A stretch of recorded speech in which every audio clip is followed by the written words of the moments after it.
We do all things medical today. Welcome along to Bay Health. That's ACE. And how long has this been going on? And it's Madonna Guy.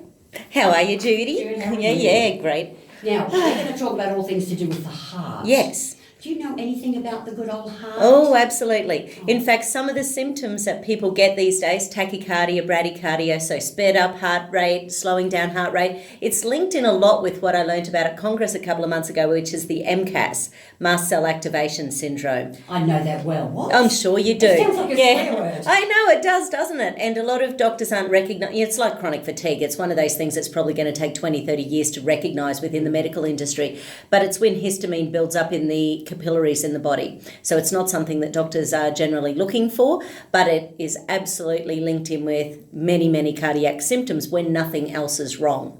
See, I used to work 2 jobs.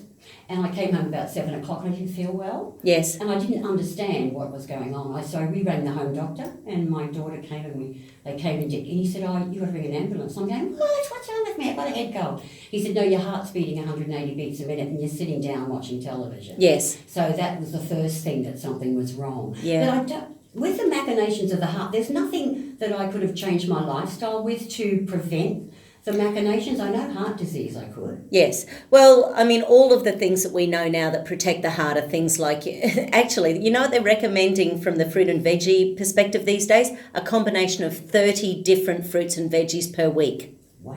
So each different fruit and vegetable has different phenolics in it, and different phenolics affect our genes and our health in different ways. So they're not just saying, eat your, 5 veggies, 2 fruit per day. They're now saying do a combination of 30 fruits and veggies per week, so you're getting a little bit of lots of things all the time. So we're helping Chemist Warehouse, are we? Well, by not doing it. Yes, to Bay FM. We're talking about Bay Health today. Coming up shortly, we're going to be swapping to Sharon. She's down at Aquamarine. And Madonna Guy and I will continue our discussion and hopefully learn something about the heart.